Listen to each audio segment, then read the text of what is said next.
Gloire à toi, l'agneau de Dieu. uhabwe icyubahiro wowe ntama w'Imana.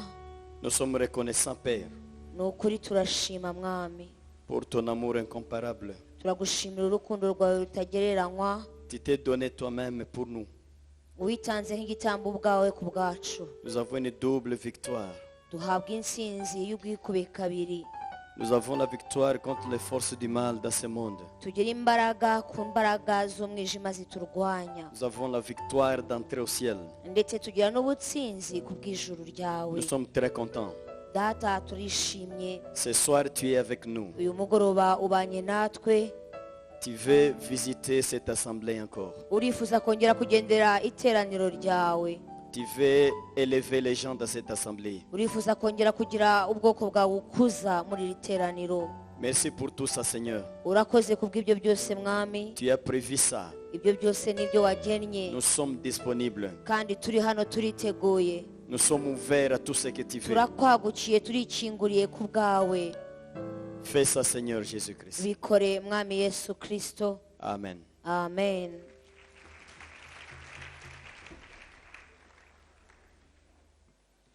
Nous les remercions pour le fait de se rencontrer encore. Twongeye kwishima Imana kuko yongeye kuduhuza nanone, Et nous vous approchons à la lecture de la parole de Dieu. kandi tugiye kwinjira mu byanditswe. Nous allons lire dans Exode chapitre 14, Turasoma mu Kuva igice cya 14, versets 19 à 21. umurongo ni kuva ku wa 19 kugeza ku wa 21. C'est ça la première lecture, nous allons lire au nom de Jésus-Christ. Ibyo ni ibyanditswe bya mbere dusoma mu izina rya Yesu Kristo. L'ange de Dieu qui auparavant précédait les Israélites alla se placer derrière leur camp. De même la colonne de fumée qui était devant eux, passant derrière eux, et se plaça entre le camp des Égyptiens et celui des Israélites. Cette fumée était obscure d'un côté, tandis que de l'autre elle éclairait la nuit. Ainsi les adversaires ne s'approchèrent pas les uns des autres de toute la nuit. Moïse étendit le bras au-dessus de la mer. Le Seigneur fit alors souffler un fort vent d'est durant toute la nuit pour refouler la mer et la mettre à sec. Les eaux se séparèrent. Amen. Amen. Marayika w'Imana wajyaga imbere y'ingabo z'Abisiraheli arahava ajya inyuma yabo.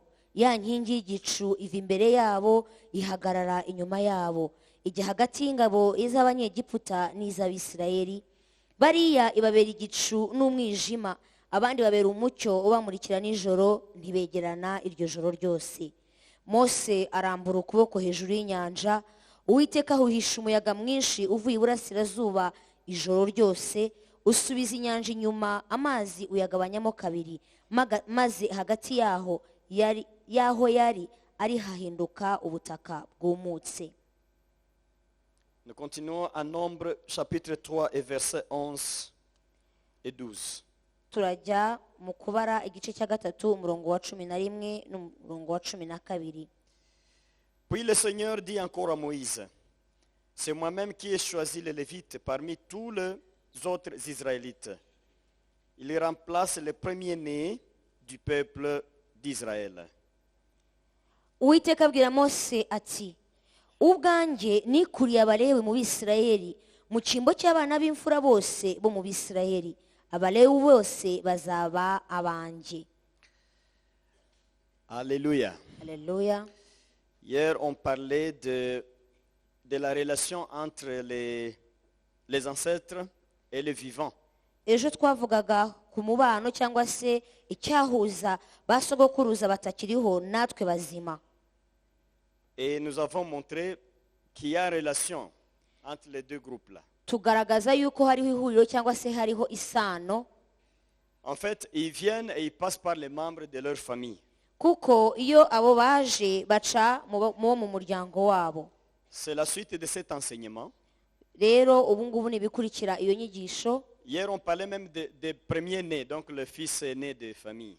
Ejo twavuze ku bana b'imfura bo mu miryango. Et nous avons montré que au niveau du Sheol, on met un responsable des familles. kandi tugaragaza yuko ikuzimu bakora uko bashoboye hakimikwa umuntu akuriye umuryango. Et celui-là devient un géant. C'est celui qui dirige ta vie. Uwo agahinduka igihanda kiyobora cyangwa gitwara ubuzima bwawe. Toi, tu vis, mais il y a quelqu'un qui te télécommande. Wowe ukaba uriho uri muzima ariko ugenzurwa n'undi muntu. C'est celui qui commande tout. Uwo nguwo ni ukugenzura akagutegeka. Alors, ces aînés-là, Izo mfura, ils sont représentés, ils s'incarnent dans les aînés qui sont vivants. Dans le monde. izo mfura zitakiriho zizira cyangwa zongera kwiyubururira mu mfura ariko ziri nzima. Donc, n'importe quand vous avez les responsabilités des familles, vous êtes susceptible d'être utilisé par les ancêtres. Igihe cyose iyo uri umukuru w'umuryango mu buzima buriho bufatika, biba bishoboka yuko ushobora kuba warahindutse indiri y'undi mukuru w'umuryango ariko wapfuye kugira ngo agukoreshe. Donc, d'une manière ou d'une autre, tu es utilisé. Mu buryo bumwe cyangwa ubundi ukaba wakoreshwa. Et ça, j'ai essayé de montrer l'amour exagéré, par exemple, des membres de famille. Ibyo nagerageje kubyerekana ngaragaza urukundo rukabije rushobora kuba uri kumwe mu bantu bafitanye isano cyangwa se abavandimwe. Oh, la matière que tu enseignes aux gens de la famille que tu diriges, Kandi rero burya ibintu wigisha abantu ukuriye mu muryango, tu les enseignes l'amour. ubigisha urukundo. Nous devons nous aimer. Urababwira ngo tujye Nous dukundana, devons nous unir. tujye dushyira hamwe, Nous devons être ensemble. tujye tuba kumwe. C'est ça les enseignements. Izo nizo nyigisho cyangwa nirwo rugero utanga. Alors, il faut seulement savoir, vous êtes dans quelle mouvance quand vous vous enseignez comme ça. Ariko ugomba no gusobanukirwa ngo ese urimo uragendera mu ruhe rwego cyangwa mu ruhe ruhande cyangwa usunikiwe n'iki gukora icyo kintu iyo urimo wigisha abantu ibintu nk'ibyo ngibyo. En fait, enseigner l'amour, c'est bien dans la famille, mais vous enseignez l'amour à caractère ancestral. Kwigisha cyangwa gutoza urukundo mu muryango cyangwa mu bavandimwe ntabwo ari bibi ubwabyo, ariko urwo rukundo iyo urwigishije ari urukundo rufite kamere cyangwa se imvano kuri ba sogokuruza, aho ngaho biba ari bibi.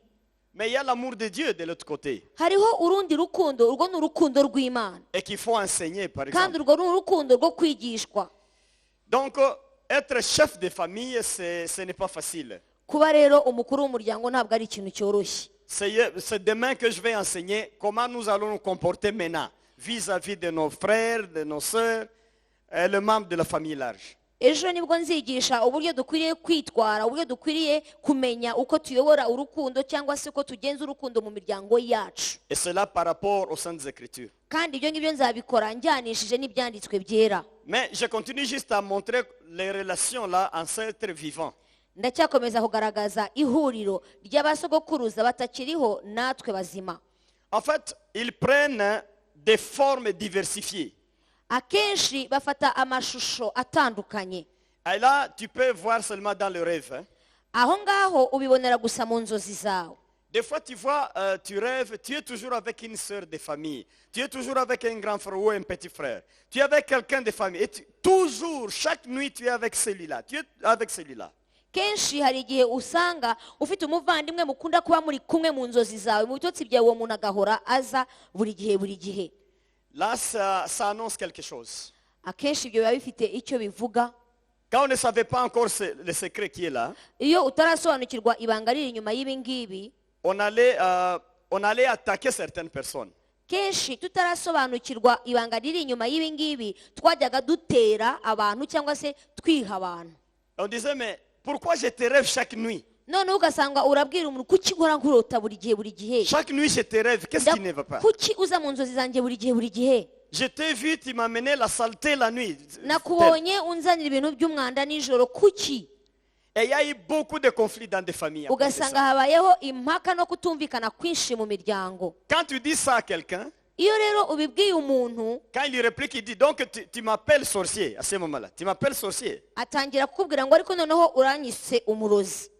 Et ça a été un courant comme ça. Oh, on m'a appelé sorcier. Je n'irai plus dans les réunions. Je ne serai plus membre de leur famille. Ça trouble un peu là. Ugasanga habayeho impaka, umuntu arigometse cyangwa se ararakara aravuga inama zanyu zongera kuzijyamo, mwanyise umurozi, mubona ndi umurozi, akishisha abantu. Mais est-ce qu'il n'y a plus de sorciers? None se ubundi ntago hakibaho abarozi? En fait, les sorciers sont là. abarozi ubusanzwe barahari. Les sorciers sont là. Barahari. Et tu peux rêver quelqu'un, évidemment, il est sorcier. Ushobora kurota umuntu koko ari umurozi. Ou bien tu le rêves, il n'est pas sorcier. Ariko ushobora no kumurota atari umurozi. Quelqu'un peut ne pas être sorcier, Umuntu ariko ashobora kuba atari umurozi, mais chaque nuit, les ancêtres prennent son image et ils travaillent avec ça. ariko buri joro basekuruza bakiba ishusho ye akaba ariyo bajyana mu mirimo yabo. Il ne suffit pas de voir l'image de quelqu'un la nuit pour conclure qu'il est sorcier. Rero ntibihagije kuba warose umuntu aroga kugira ngo ufate icyemezo cyo kumwemeza yuko ari umurozi. Je vais vous dire ceci. Ndababwira gutya, Les vrais sorciers là, abarozi ba nyabo, vraiment rodés dans la sorcellerie, ba bandi babyinitswemo, tu dois être spirituellement élevé pour le voir. ugomba kuba ufite umwuka uri hejuru ye cyane kugira ngo ubashe gusobanukirwa ko ari Tu dois être spirituellement élevé à un bon niveau pour le dévoiler. hari urwego rw'umwuka ugomba kuba uriho rwisumbuye kandi cyane kugira ngo ubashe kuvuga ko umuntu ari umurozi, Ils ne se font pas voir. kuko ntago Ils bigaragaza, se cachent barihisha, derrière les figures d'autres personnes. bihisha inyuma y'amashusho y'abandi bantu. Donc je veux bien, les figures que tu vois la nuit, je crois que ce n'est pas celui-là le sorcier. Ndagira rero ngo ngusobanure cyangwa se ngerageze kuvana igihu mu bitekerezo byawe, amashusho y'abantu ujya urota ukagira ngo ni abarozi, ntabwo ari bo barozi. Et puis dans mon enseignement, je n'ai pas beaucoup cité les sorciers. Kandi mu nyigisho zanjye muri sinkunda no kuvuga abarozi cyane. Or, il y a 15 ans, quand j'enseignais, j'attaquais seulement les sorciers. Ariko hashize imyaka 15 icyo gihe iyo nigishaga gusa navugaga ku barozi. Et on a eu beaucoup de problèmes avec les sorciers. Kandi twagize n'ibibazo byinshi kubera abarozi. Beaucoup de problèmes. Byinshi pe. Nous avons battu les sorciers Twakubise abarozi, et ils nous ont créé aussi beaucoup de problèmes. noneho nabo baduteza ibindi bibazo. On les a battus sérieusement. Les années passées. Twarabakubise cyane turabanoza. Il y a une façon qu'on priait et on pouvait les faire du mal, les sorciers. Là. Hari amasengesho twajyaga dusenga yabagiriraga nabi. Ils étaient au point de fuir tous l'église. Bari benda guhunga urusengero bose. Et les chasseurs, c'était nous. Abahigi babo bari twebwe. Ça n'était pas facile. Ntabwo byari byoroshye. Mais au fur et à mesure, on a évolué dans des prières Ariko uko twagiye dukura mu rwego rwo gusenga et la recherche dans la Bible. ndetse no gushakisha kumenya iby'Imana bivugaho muri Bibiliya, C'est là qu'on a trouvé que la puissance des sorciers, niho twasobanukiwe yuko imbaraga z'abarozi c'est rien, quoi. ari ubusa. Là, on a commencé à ignorer ces gens. Aha twageze mu rwego noneho dutangira kubirengagiza no kubasuzugura. On a commencé à ignorer ces gens. Dutangira kubirengagiza. Puisqu'à un moment, on devenait fort plus qu'on les battait en plein air comme ça. Kubera yuko twageze ahantu tugwiza imbaraga turazibarusha cyane tukajya tubakubita mu iteraniro nk'uku nguku. C'était même pendant, comme le temps d'Ananias. Rimwe na rimwe bikaba nka nko muri cya gihe cya Bananiya, Puisqu'on a vu, certains sont morts, quoi. hari abo twabonye bapfa. Donc on les a menés, sérieusement. Kuko twari twarabashoreyeho urugamba rukomeye. Mais nous avons trouvé après, Tuza noneho gusobanukirwa hanyuma y'ibyo, les sorciers sont les ouvriers des ancêtres. dusanga abarozi ari abakozi babasogokuruza bacu. C'est-à-dire, pour avoir la force, Kugira ngo bo bagire imbaraga, les sorciers vont au cimetière. bo bajya mu marimbi. Qu'est-ce qu'ils vont faire là? Bakagenda bakabigenza bati. Adorer le diable, Baragenda bakaramya Satani. chercher un démon qui va l'aider à faire. Bakagenda bagashakisha cyangwa bagacirira umudayimoni uzabafasha mu byo bakora. Et le démon qui l'amène, Hanyuma umudayimoni azanye c'est le démon de famille, akaba ari umudayimoni ukomoka mu miryango, de ta famille. mu muryango wawe. Alors, quand il a ressuscité celui-là, Yamara kuzura uwo nguwo maintenant il peut te battre. akabasha kukurwanya wowe. Quand tu le mènes dans des prières, Iyo rero umuteye mu il masengesho, va toujours au Sheol pour demander renfort. asubira ikuzimu kugira ngo asabe ngo bamwongerere imbaraga. Il demande renfort à ce niveau. Agasaba ngo hariya bamwongereze imbaraga cyangwa bamutabari. Mais quel renfort? Ariko se ko gutabarwa ni ukuhe? C'est encore le démon des Ni ancêtres ukugwiza abandi badayimoni bava kuri ba sogokuruza qui viennent pour l'aider. bakaza kugira ngo bamufashe. Donc les deux groupes collaborent très bien. Kubera yuko ayo matsinda yombi abasha gukorana neza. Les ancêtres collaborent avec les sorciers. Ba sogokuruza bakorana neza n'abapfumu. Je vous ai dit que les sorciers ne peuvent pas te tuer sans l'autorisation de tes ancêtres. Nabasobanuriye yuko nta murozi wakwica adafite uburenganzira bwa ba sogokuruza bawe. C'est pourquoi Jésus a dit, l'ennemi de chacun de vous, à partir de maintenant, c'est quelqu'un de sa famille. Ni nayo mpamvu Yesu yavuze ngo uhereye none umwanzi w'umuntu azaba ari uwo mu nzu ye.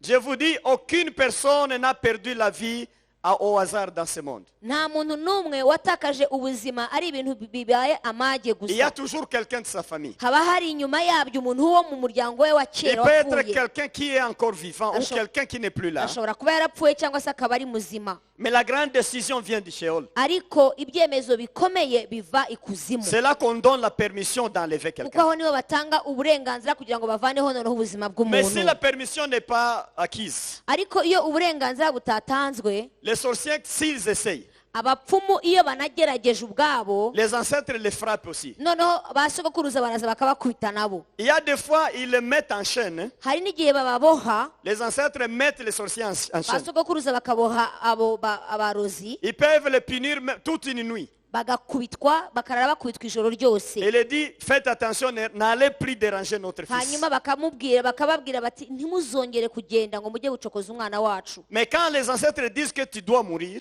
ariko noneho iyo basogokuruza bo bavuze ngo ugomba gupfa seulement l'intervention de Dieu peut te laisser la vie. aho ho imana yonyine niyo ishobora kuza ikagutabarika ikakuvana aho hantu En fait, c'est les décideurs. kubera yuko bo bafata ibyemezo Seulement Dieu peut les contredire. ariko imana yonyine niyo ishobora kuvanaho cyangwa kurogoya imigambi yabo Je m'en vais bien pour dire les sorciers n'ont pas de pouvoir que vous les attribuez. ndakomeza kukubwira yuko abapfumu n'abarozi nta bushobozi nta n'ubutware bafite n'imbaraga nk'izo tubaha Ils n'ont pas le pouvoir que vous pensez. ntabwo bafite ubushobozi tubitirira Si tu es fort dans la prière, iyo ukomeye mu gusenga kwawe les sorciers là, on les bat facilement. abarozi bakubitwa ubusa Là, il faut les négliger. uranabirengagiza ntunabateho umwanya Mais pas seulement s'exposer, mais il faut les négliger.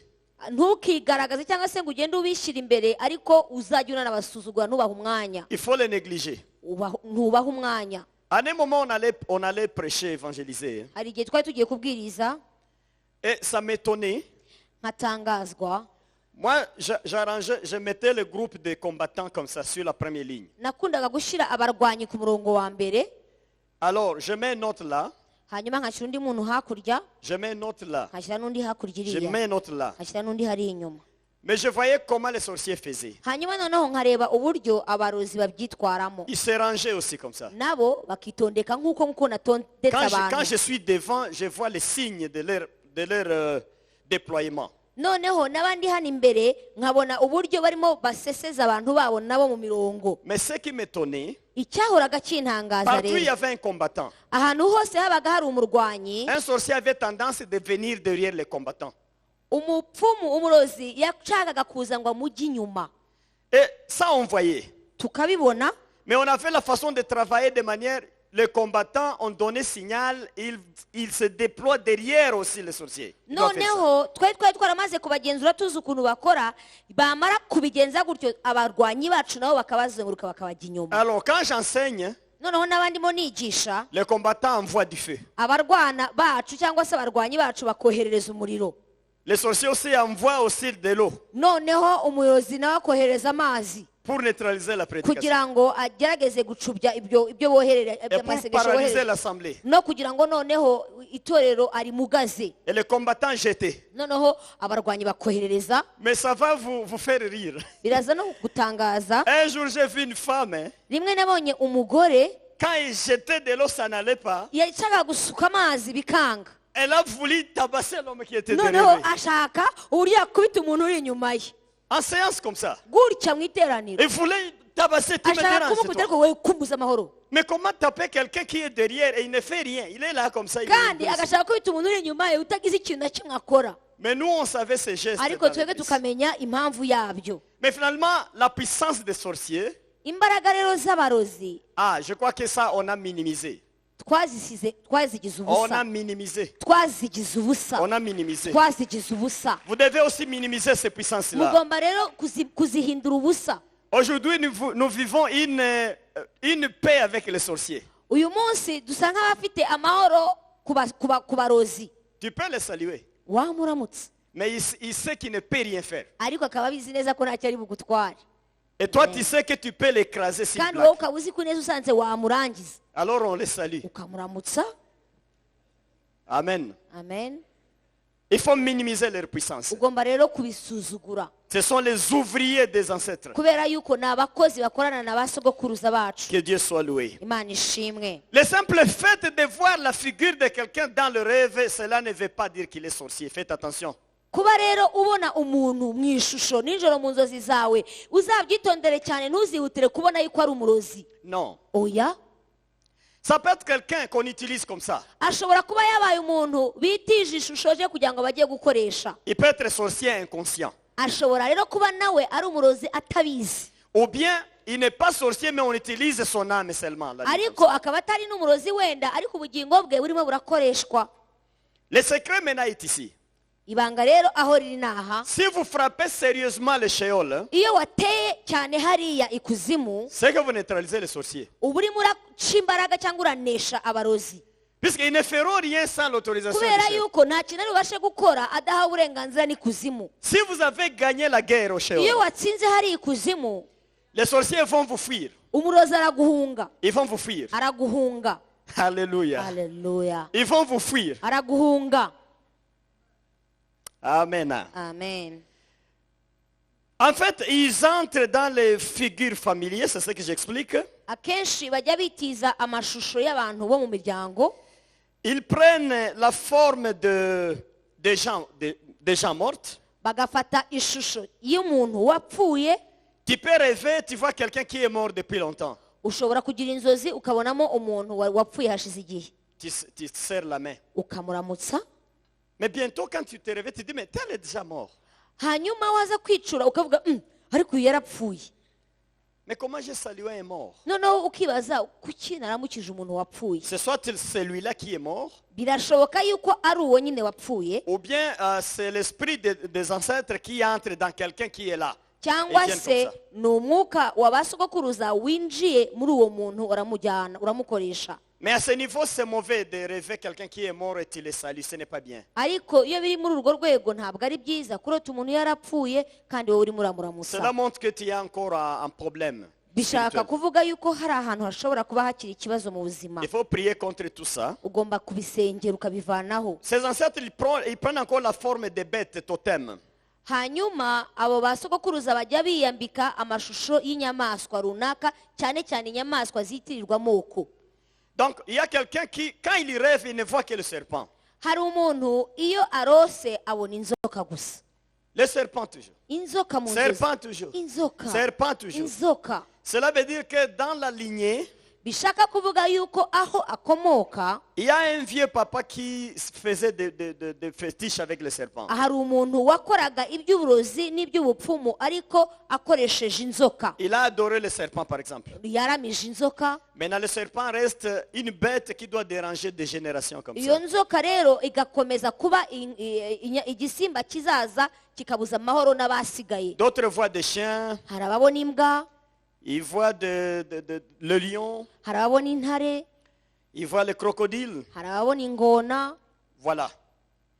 Cet animal plutôt que tu vois, Iyo nyamaswa ubona ils ne font pas négliger.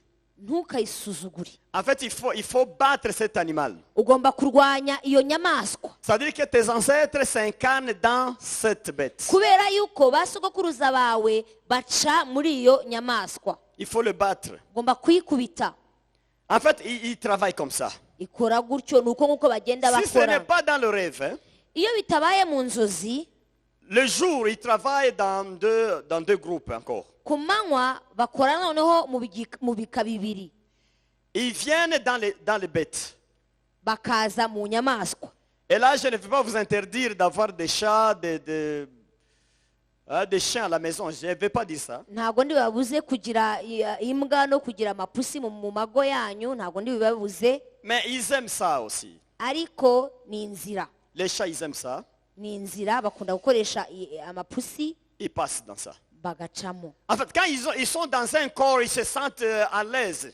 Kubera yuko iyo bambaye umubiri w'ikintu wumva aribwo baguwe neza. Alors, ils peuvent passer dans un chat Bashobora guca rero mu pusi, et le chat change de nature. hanyuma iyo pusi igahindura kamere yayo, ntibikiri ipusi usanganywe. Ce n'est plus un animal, mais ça devient un démon seulement. Ntihinduke ya pusi mufite mu rugo, ahubwo ikaba umudayimoni mufite mu rugo. Et là, c'est pour donner tous les secrets de la maison. aho rero itanga amabanga yose y'urugo. Donc à travers cette bête, ils ont toutes les informations. Iyo biciye muri iyo nyamaswa amakuru yose bakeneye kuri urwo rugo n'aho iri barayabona. Tu peux quitter le travail et tu as 1 million dans la mallette. Ushobora kuva ku kazi ufite miliyoni y'amafaranga mu isakoshi, Tu prends, tu mets sur la table. ukayafata ukayashyira ku meza, Les chats te regardent ipusi ireba, et ils donnent l'information. hanyuma igatanga amakuru ko amafaranga yinjiye.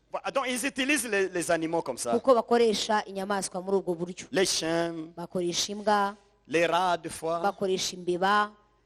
Voilà. Et vous allez essayer de piéger les rats, ça ne meurt jamais. Ukagerageza gukoresha rwagakoco zose amambeba ntizipfe. Quand les ancêtres entrent dans les rats, tu ne Iyo peux pas les binjiye tuer. mu mbeba ntuba Tu ne peux pas les tuer. ntabwo wabasha kuzitega.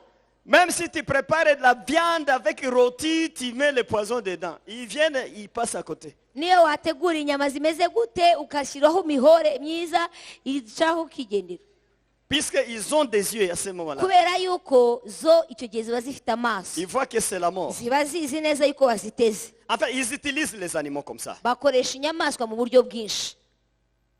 Je ne vous dis pas de ne plus élever les espèces à la maison. Les Ntabwo espèces. mbabuza kutagira amapusi, kutagira imbwa zanyu mu rugo. Je vous informe seulement. Ni amakuru gusa ndimo Je mbihera vous informe comment ils utilisent les uburyo animaux. bashobora gukoresha amatungo n'inyamaswa mufite En aho fait, ngaho. les bêtes, c'est ça les locomotives, la locomotion pour eux. Kubera yuko inyamaswa n'udukoko ni imodoka zitwara ibyabo, Alors, ils travaillent bien avec ça. hanyuma bibasha kwihutisha umurimo. Tout le repas que le chat prend, mange à la maison.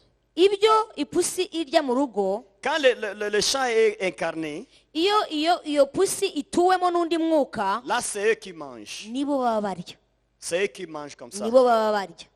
Et là, c'est compliqué maintenant. Biba bigoye iyo bimeze bityo, Puisqu'à partir de la bête, tu peux être incarné encore. kubera yuko biciye muri iyo nyamaswa cyangwa muri ako gakoko ufite aho ngaho, nawe ushobora kugibwamo n'iyo myuka Tu peux avoir des problèmes. ukagira n'ibibazo, Tu peux être bloqué. ushobora kugira inzitizi. Alors, je ne sais pas quel conseil je vous donne, mais il faut prier pour les espèces que vous avez à la maison. Sinzi inama nabagira, ariko noneho niba mufite n'inyamaswa n'udusimba two mu rugo mwabisengera. Mais maintenant, ça sera beaucoup à faire. Priez pour les enfants, priez pour l'épouse, priez pour toi-même. Priez encore pour les chiens, c'est difficile. Noneho ka kazi usanzwe ufite ko gusengera umugabo wawe, ko gusengera umugore wawe, ko gusengera abana bawe, hiyongereyemo ipusi n'imbwa n'imbeba. Il passe, à part le groupe de bêtes, il passe dans les gens maintenant, les membres de famille. Noneho iyo biretse kuca mu bisimba no mu nyamaswa, bica no mu bantu bo mu muryango Les gens de wawe, famille. abantu bo mu Aïe, aïe, muryango aïe, wawe. aïe. Ce sont des voitures. Abo rero ni ibimodoka binini. Je ne peux pas appeler le bus de transport et le taxi-bus. Je ne peux pas appeler ça, mais taxi, les voitures là. Ça va vite, les motos, c'est ça. Ntabwo navuga ko hari za bisi nini ko zitagenda zihuta cyane, ahubwo bihinduka utumoto. C'est-à-dire, si vous êtes ici au Rwanda, Wowe ukaba uri hano mu Rwanda, mais vous êtes Ougandais, ukaba uri umugande, quand quelqu'un quitte Ouganda pour venir te visiter ici, iyo umuntu afashe urugendo akava i Bugande kugira ngo aza gusure, souvent il ne vient pas seul. ntabwo aza wenyine. Jamais. Oya. Quand il trouve quelqu'un qui a l'intention d'aller te visiter dans un pays étranger, Iyo babonye hari umuntu ufite umugambi wo kuza kugusura mu gihugu cy'amahanga, là, ils incarnent cet homme-là, aho rero baba basakiwe bahita bamwinjiramo, ou cette femme, cyangwa umugore et cyangwa ils umugabo entrent dans son corps bakamuzamo pour les faciliter le transport. kugira ngo aborohereze guca ku mupaka, Et à ce moment-là, ils ne payent pas le visa, kandi ntabwo yishyura viza puisqu'ils viennent dans un corps. kuko yaje muri yishyura viza nyine. Qu'est-ce que j'appelle le paiement de visa? Ubwo ibyo nita rero kwishyura viza cyangwa Quand uburenganzira ils bukwemera viennent kwinjira mu le gihugu. jour ou la nuit, Iyo baje ku manywa cyangwa bakaza sans un corps, bakaza nta mubiri bafite, ils sont bloqués par les démons de ce pays. bajya bazitirwa n'abadayimoni bagenzura igihugu. Comme chaque pays a un ange de Dieu qui protège, Nk'uko buri gihugu kigira marayika urinda icyo gihugu, chaque pays a aussi un démon géant qui siège. buri gihugu cyose nayo gifite umudayimoni w'igihanda nawe uri aho, Et qui a ses agents. kandi ufite n'abakozaho Celui-là aussi arrête les démons étrangers. uwo nawe ajya ahagarika abadayimoni b'abanyamahanga. Où est-ce que vous allez? Mugiye he? Non, nous avons notre frère à Kigali. urabona dufite mwene data aba hariya, C'est là que nous allons. niho tugiye, Et ils savent comment s'arranger là. kandi bamenya ukuntu babigenza aho ngaho. Ils se payent. hari ukuntu bishyurana, Ils disent alors nous prenons ça. noneho bakavuga ngo reka dufate Alors, iki, passez. hanyuma noneho tubemerere Maintenant, ces mutambuke. esprits-là des ancêtres, hein, noneho ya myuka y'abasogokuruza qu'est-ce qu'ils font? babigenza bati, Quand ils trouvent quelqu'un de ta famille qui veut venir ici à Kigali, iyo babonye umuntu noneho mufite icyo mupfana ushaka kuza, ils entrent dans sa tête, dans sa poitrine, ils entrent. Donc, ils portent des démons. Et ils viennent comme ça. bamujyamo bamwinjiramo mu mutwe, baba barimo mu matwi, mu birenge, ahantu hose, mbese uwo muntu aba yambaye abadayimoni. Et l'homme traverse les frontières. akambuka noneho umupaka neza, Quand il est à Kigali, fini. yagera i Kigali bikaba bimeze Il neza, est chez toi. akazi iwawe, Ils sortent de lui un après l'autre. hanyuma buri umwe akajya amuvamo uko abitekereza n'uko abishaka, Il s'installe maintenant dans la maison. bagatangira kwigabiza inzu yawe. Les combats que tu as battus pendant une année, noneho ya ntambara warwanye mu gihe cy'umwaka, dans 2 jours, mu minsi ibiri tu trouves que tu as fait un pas en arrière. ugasanga wasubiye inyuma, kandi intambwe ndende isubira inyuma. La maladie qui a été chassée l'année passée, ya ndwara wari warirukanye umwaka ushize, cette nuit-là, tu vas encore entendre les symptômes dans les iryo corps. joro ukongera kumva hari ukuntu uguwe nabi. Mais celui qui vient n'est pas sorcier, malheureusement. nyamara wa wundi waje abihetse ntabwo ari umurozi, Il n'est pas sorcier ntabwo ari umurozi, et il ne connaît pas ce qui s'est ariko passé. nta nubwo azi ibintu ibyo birimo Mais kugenda. on a utilisé seulement des taximens yahindutse umuntu utwaye uhetse, et il a amené des choses lui-même ne connaît aza pas. ahetse ibintu ariko atazi n'ibyo ari byo. Maintenant, les combats évoluent comme ça. intambara igakura igakomeza gukomera, Les combats évoluent comme ça. intambara igakomera. Et là, l'enseignement est très difficile. aho ngaho noneho kwiga biragora. Faudra-t-il chasser les gens de notre famille chez nous? Point d'interrogation. utangira kwibaza, none se abantu b'iwacu bangenderera nzabirukane? ako ni akabazo.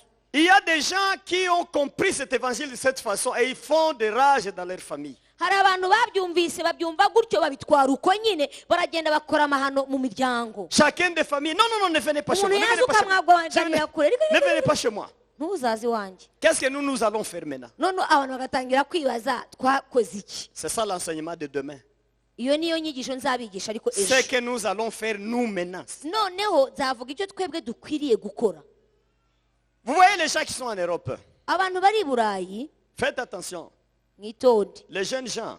abasore, Je sais vous priez, vous gênez pour aller en Europe, aux États-Unis, n'est-ce pas moi? ndabona murasenga muriyiriza, murimo murasaba Imana kugira ngo mujye i burayi cyangwa se no mujye muri Amerika, Mais si tu n'es pas délivré, ariko niba utabohotse tu vas vivre aux États-Unis comme tu vis ici. uzagera muri Amerika ubeho nabi uko wari ubayeho hano, Et moins que ça encore. ushobora no gusubira inyuma ahubwo.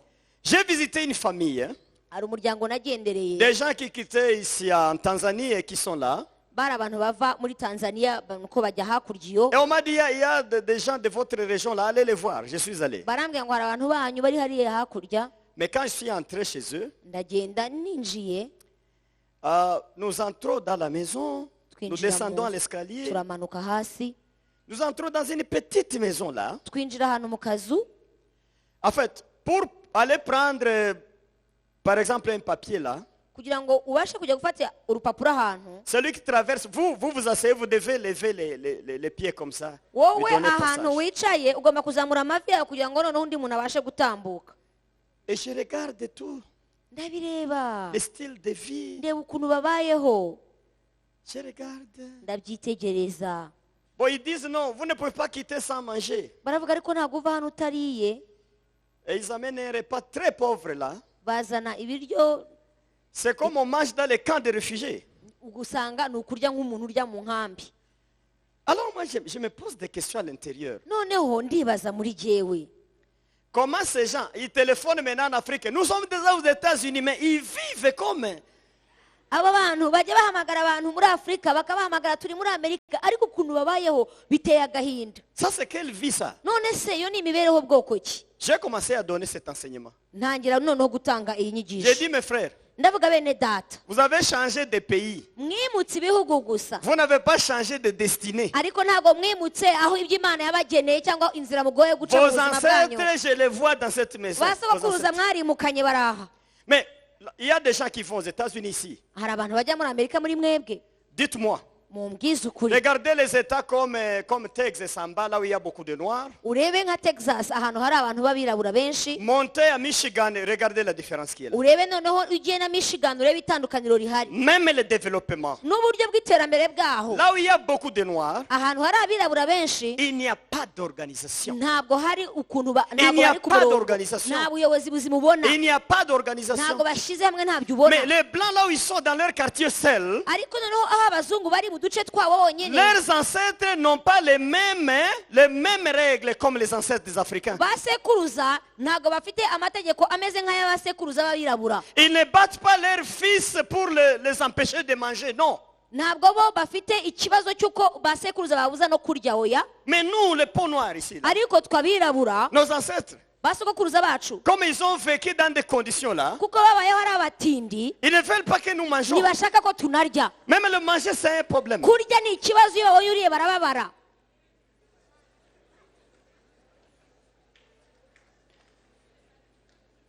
J'étais pendant un temps en Afrique du Sud nigeze no kugira igihe njya muri afurika y'epfo et j'étais chez un blanc.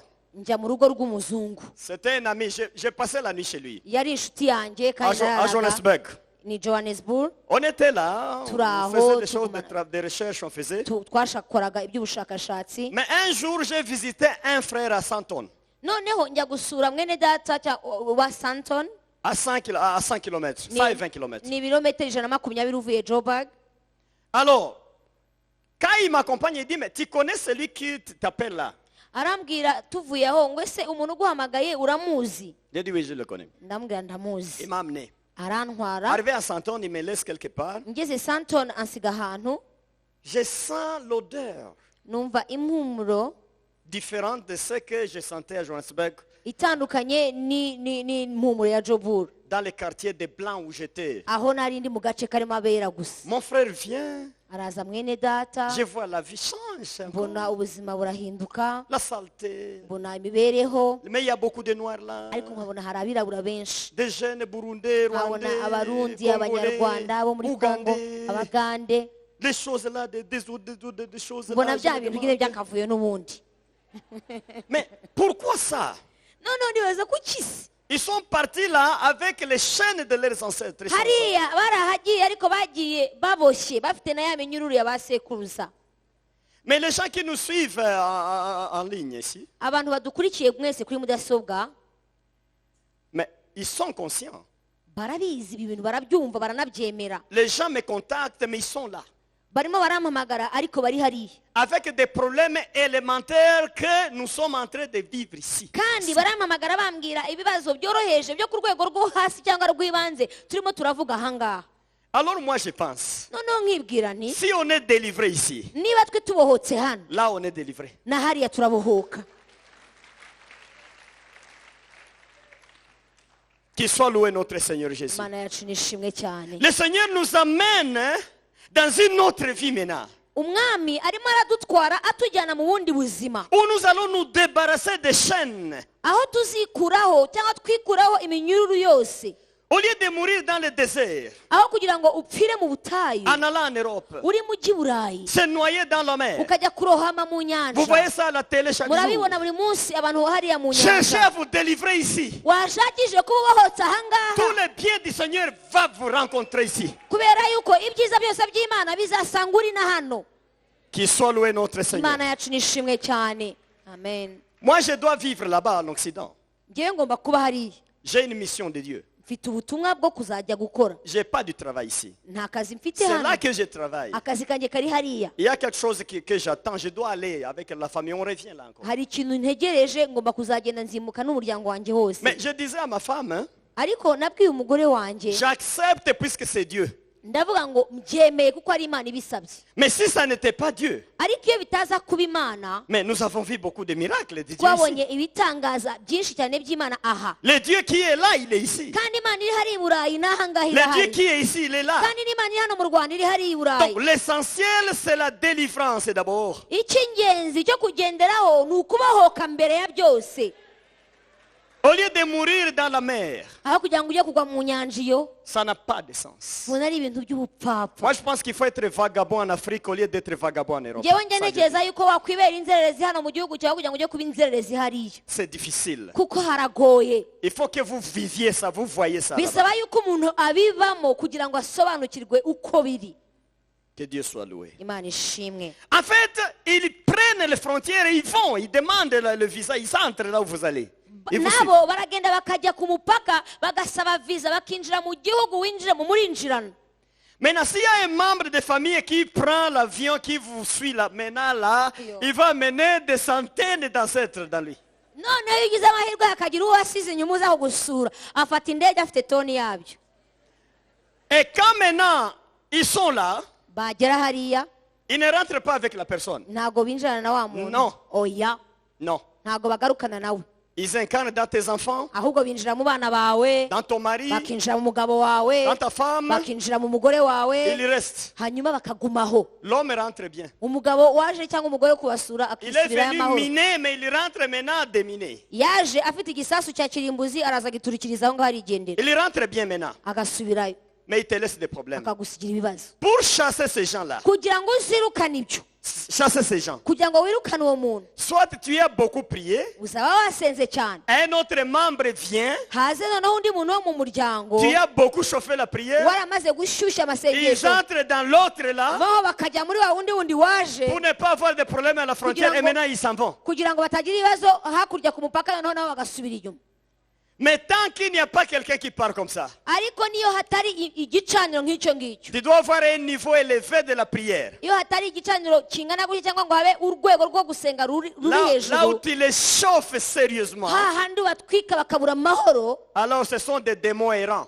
aho ngaho noneho haba imyuka y'inzererezi Démons y'abadayimoni. errants, des vagabonds. ni inzererezi z'abadayimoni zibaho Un ngaho. jour, maintenant, les chefs de famille viendront démarcher pour eux et le faire revenir là où ils étaient. noneho umunsi umwe babakuru bo mu miryango baba hariya bazagerageza baze babararure babasubize aho bagomba kuba. Mais ça doit être une prière de qualité. ariko bisaba kuba ari isengesho rizima Une rikomeye, prière ciblée. ni isengesho rikubita kandi rirasa Une ku prière ntego, forte ni isengesho rikomeye pour arriver à les chasser comme ça. kugira ngo ubashe kubirukana muri urwo rwego. Mais il est bien possible. ariko ni ibintu À ce bishoboka. moment-là, il faut les faire des prisonniers. aho ngaho ni ukubagira imbohe, Vous les enchaînez mukababoha et vous les jetez dehors. hanyuma mukabirukana, Maintenant, ils vont pleurer hanyuma bakajya hanze bakarira jusqu'à ce que leurs aînés viendront kugeza les igihe prendre. imfura z'iwabo zizaza kubararura. Voilà un peu le problème qui est là. icyo ni cyo kibazo kiriho. Chaque membre de famille, hein, buri muntu wo mu muryango c'est une bénédiction. ni Mais umugisha wo kwigwaho, c'est une bombe à retardement. kubera ko usanga ari igisasu kandi giteze. Maintenant, Abraham démarre. aburahamu arahaguruka Dieu a fini la mission avec Abraham. Ima- Il a réussi le plan, je voulais dire. kuko imana yari imaze gushobora umugambi wayo muri we. Mais Abraham prend Lot. ariko aburahamu yitwaza loti. Lot, non, tu ne peux pas rester quand même. use wasigara koko. J'ai besoin d'être avec quelqu'un de vous. ngomba Là. kugira umuntu w'iwacu kameme Quelqu'un de la famille doit être avec moi tukagira là-bas. ahantu tuba turi kumwe. Il s'en va avec lui. barajyana, Mais l'autre amène des stocks, des dépôts et des dépôts de démons. ariko loti aza apakiye ububiko bwinshi bw'abadayimoni. Mais Dieu voit ça comme un problème. imana ibyitegereje ibibona nk'ikibazo. Mais toi, Abraham, ariko wowe aburahamu, pourquoi il ne voulait pas même révéler les secrets de son plan puisque l'autre est à côté. imana ireba aburahamu ibura n'ukuntu yamuganiriza n'ukuntu yamwibira ibanga, kuko ntiyashaka kubivuga uwo wundi akiri aho ngaho. Puisque quand quelqu'un a ce démon en lui, kubera ko uwo muntu iyo afite abadayimoni muri we, tout ce que tu prononces, ibyo uvuze byose et prenne note. arabyandika, Et prenne note. arabyandika, Et prenne note. akabyandika, Et prenne note. akabyandika. Et on amène là. hanyuma abo badayimoni bari muri uwo muntu Avant que Dieu bakamutanga. ne réponde, mbere y'uko imana igusubiza, le problème est déjà bloqué. On y met des ciments, des bétons et des bétons pour que ça ne puisse pas se réaliser. igisubizo cyawe mbere y'uko kirekurwa kiba cyamaze gufungwa kubera ya makuru yahageze, bagashyiraho igitaka, bagashyiraho isima, bagashyiraho na beto. Maintenant, cette promesse-là, noneho rya sezerano elle est maintenant en danger. rikajya mu kaga. Il commence maintenant à accuser.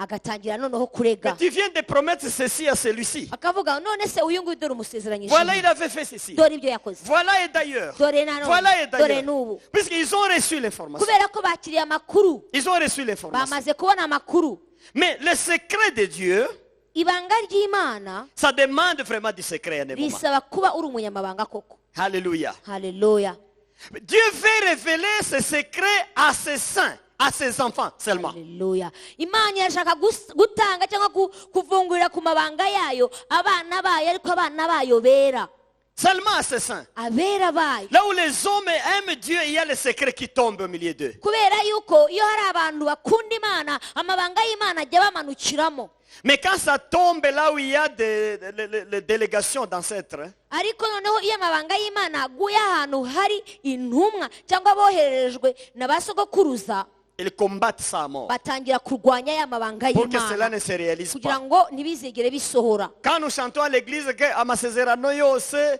yava ku Imana kandi igomba gusohoza, et disent on verra. iyo rero turirimba gutyo ngo amasezerano yose uko imana iyatanga azasohora bo baravuga tuzareba Mais disons-nous la vérité. tubwizanye ukuri Combien sont morts sans voir ces ni promesses? bangahe muzi twahambye twashyinguye Combien? amasezerano ahari bangahe Ils ont des carnets. bafite ibitabo byuzuye Moi, Dieu, je ferai, mana njye je nzakora ferai, nzakora je ferai. nzakora Mais il meurt bien là-bas. ariko agapfa Et vous neza l'enterrez bien. mukamuhamba neza Les promesses réussissent amasezerano asohora pour quelqu'un qui est délivré. ku muntu Là, wabohose ça doit se réaliser. icyo gihe uko byagenda kose amasezerano ye agomba gusohora Là, tu ouvres la porte à Dieu de réaliser tout ce qu'il a dit. kuko icyo gihe waguye umuryango kugira ngo imana izishyiremo bya bintu byose yavuze Maintenant, voilà pourquoi Dieu a créé une circonstance pour que Lot et Abraham se séparent. ni nayo mpamvu imana yashyizeho impamvu yatumye loti na burahamu batandukana On n'aurait pas le salut aujourd'hui. uyu munsi nta gakiza tuba dufite C'était difficile. byari ibintu bigoye C'est Abraham qui porte le salut que nous avons. Il a ça. aburahamu niwe wazanye agakiza kandi niwe ubu ngubu bimeze neza Dans ses promesses, il est père d'une grande nation. kubera ko amasezerano yahawe ni sekuruza w'amahanga menshi C'est dans sa descendance ni mu rubyaro rwe où naîtra le salut de ce monde. aho agakiza kazavukira C'est pourquoi tous les prophètes disaient, mais le Dieu d'Abraham, ni à nayo cause des mpamvu promesses là, abahanuzi bose bavugaga ngo imana ya burahamu kubera amasezerano ari ku buzima bwe si l'autre est resté à côté d'Abraham, loti rero yaza kuguma iruhande rwa burahamu il était difficile à Dieu de trouver quelqu'un d'autre encore qui va prendre la place d'Abraham. byari kugora imana cyane kugira ngo ibone umuntu uzasimbura aburahamu Que Dieu soit béni. imana ni ishimwe Que Dieu soit béni. imana yacu ni ishimwe Alléluia. haleluya Abraham a évité la tentation. aburahamu arenga amoshya Il a réussi, il a gagné. ararenga ndetse aranatsinda Quand il est seul maintenant, amaze kuba wenyine Dieu commence à parler. imana itangira kuvuga Je ferai de toi comme ça. nzakugira Et là où nta je voulais que tu ailles, c'est là. kandi aho nashakaga ko ujya ni hariya Et d'ailleurs, si ce n'est pas peu, tu montes et tu regardes. Là où tu vois, c'est là que je te donne. kandi niba ari na hake uzamuke witegereze aho amaso yawe agarukira niho nzaguha Alléluia. haleluya Maintenant, que faire des membres de famille? noneho abantu bo mu miryango Ou umuntu bien que agenza faire ate? de toi-même, puisque toi-même tu es membre de famille pour quelqu'un d'autre. cyangwa se wowe ubwawe wigenza ute ko nawe hari uwo ubereye mu muryango C'est compliqué. biragoye C'est compliqué. ntibigoye Mais c'est là que nous sommes cuits, nous tous. C'est dans la famille, comme Jésus a aho dit. rero niho dutekerwa niho duhira kuko twese turi mu muryango Nous tuba mu sommes cuits, muryango nous tous. C'est dans la famille. aho ngaho niho duhira Or, c'est la famille qui nous a mis au monde. kandi umuryango niwe waduhaye ubuzima C'est la famille qui nous destine, umuryango niwe uduha inzira qui nous tuzacamo donne les noms. nibo baduha amazina Mais c'est la famille encore qui nous limite. ariko abo ngabo ni nabo badushyiraho inzitizi C'est très compliqué. ni ibintu bigoye cyane Ces mêmes ancêtres-là, ils mettent des signes particuliers sur les gens. abo basogokuruza hari ibimenyetso bizwi bashyira ku bantu Ils mettent des couronnes au cou. bagashyiraho imiringa mu majosi Tu vois quelqu'un dans le spirituel, il n'a pas de bijoux qu'il porte ou de couronnes là.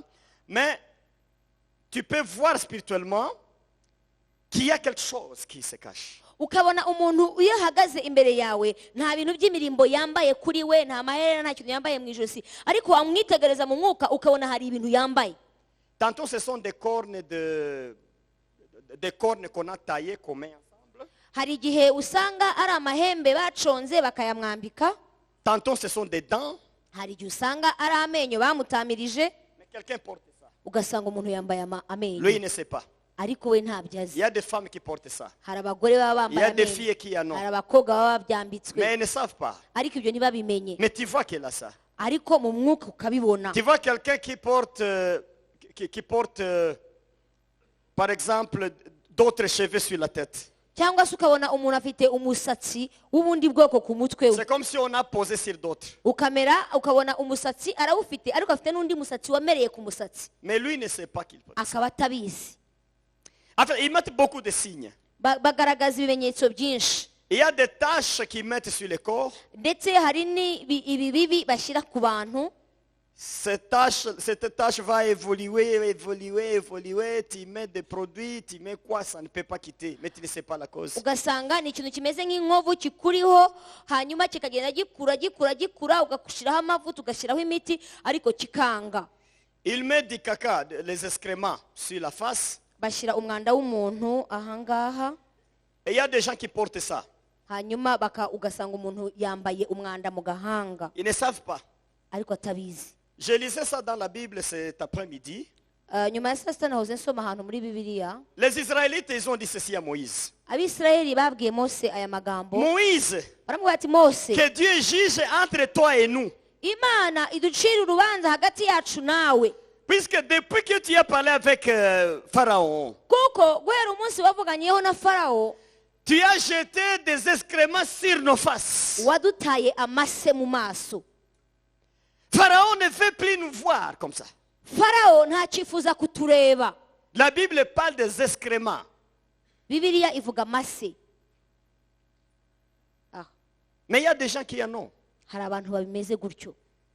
Vraiment, tu t'embellis bien, tu fais le maquillage, tu sors, tu es bien, t'es parfumé. Mais non, quelqu'un te voit là comme... Non. Ukaba urasa neza, witatse, urarimbye, umeze neza cyane, ariko hakaba undi muntu ufite amaso y'imbere akakureba akabona ibyo bintu wambaye. C'est pourquoi Jésus dit, Niyo mpamvu Yesu avuga ngo, dans la parole avec ses apôtres, mu ijambo igihe yarimo aganira n'abigishwa, votre beauté aravuga ngo ubwiza doit bwanyu être intérieure. ntibukabe ubw'inyuma. Ça doit être la beauté intérieure. Ukurimba kwanyu kuba C'est-à-dire, imbere. l'effort que vous faites pour embellir ce corps, Imbaraga mushyira mu gutaka no kwirimbisha, des fois c'est un effort inutile. hari igihe usanga ari impfabusa. C'est un effort des fois Ni inutile. impfabusa rimwe na rimwe. Mais la bonté intérieure, Ariko ubwiza bw'imbere, la bonté bwa intérieure, bwiza bw'imbere, la beauté et la bonté intérieure, bwa bwiza no kugira neza kw'imbere, ça vous donne beaucoup d'accès. buguha kunyura henshi no kwinjira muri byinshi. Et là, la Bible nous le montre, Hanyuma Bibiliya ikabitugaragariza, surtout pour le cas d'Esther. ikabigaragaza cyane cyane ku Mais on n'a birebana pas na beaucoup Esiteri. fait pour Esther, non. Murebe ibintu bya Esiteri, nta kintu bamukozemo, bamwigishije Mais à byinshi. l'intérieur, il y avait une puissance qui reflétait de loin. Muri we hari inyurabwenge yatumaga umuntu wese amubona Et akamunezerererwa. ça a attiré le roi. Ibyo byakuruye umwami. Le roi a dit c'est celle-ci. Umwami aravuga ngo n'uyu, C'est celle-ci. uyu ni we. Mais il y avait des talons d'âme terribles à ce Ariko aho niveau-là. ngaho hari abantu bari bambaye shito, Mais qui avaient des excréments. ariko bari bafite ibintu bisa nabi hano mu maso. On a embelli, on a amélioré. Barabasize, barabahezuye, niko Bibiliya Mais ivuga. le roi disait non. Laisse Ariko passer. umwami akavuga ngo uyu Laisse ntawe urimo, passer. ntawe Laisse urimo, passer. ntawe Laisse urimo, passer. ntawe Mais urimo. d'un coup, Hanyuma aza guhura n'umuntu, à l'intérieur, abona imbere he. Haleluya. il jette les œufs de Jéco sur quelqu'un sur la tête. Bajya bajugunya amagi y'ibyugu ku mitwe y'abantu. Et des lézards. Amagi y'ibyugu. Je ne savais pas les œufs de Jéco, qu'est-ce que ça faisait. C'est dans le spirituel que j'ai connu que ça c'est dangereux. Ntabwo nari nzi icyo amagi y'icyugu ashobora gukora, ariko bisobanukiwe mu mwuka nasanze ari ibintu biteye ubwoba. Trop dangereux. Ni akaga. Prier contre ça, Kubisengera cyangwa ça kubivanaho te prend du temps. ni ibintu bigutwara igihe kinini cyane. C'est-à-dire l'odeur des excréments sur la face. kuba ufite umwuka cyangwa se umunuko w'amase mu maso ça peut quitter facilement. wabivanaho. Tu pries une semaine, 2 semaines, ça wasenga quitte. icyumweru kimwe cyangwa bibiri bikavaho. Mais les œufs là de Géco qu'on a écrasés sur la tête, ariko amagi y'ibyugu iyo amenetse ku mutwe w'umuntu ça te prend du temps. bikumaza igihe Ça te kinini. prend du temps. bikumaza igihe kinini Maintenant, cyane. ils savent ça, les ancêtres, ils savent. noneho basogokuruza byo bo barabizi. Ils te baptisent par les œufs. bo bakubatirisha amagi Fini. bikaba birarangiye. La vie pour toi, c'est un fardeau difficile. ubuzima bukakubera umutwaro uremereye Et cyane. pourtant, Jésus dit que la vie est facile. nyamara yesu wavuga ko ubuzima yabworoheje. Jésus dit, mais prenez mon fardeau. La vie est arababwira facile, ati comme ça. nimutware umutwaro wanjye hanyuma biraborohera. Et amène-moi vos fardeaux. munzanire imitwaro yanyu. Mais vous avez le fardeau et c'est difficile à porter. ariko mufite umutwaro ubagoye kuwutwara. Que Dieu nous aide. imana idufashe. Ils amènent des serpents dans le corps, bazana inzoka bashyira mu mibiri y'abantu. des crabes bazana ibya bisimba byo mu mazi dans le twa corps. crab bakabishyira mu mubiri wawe.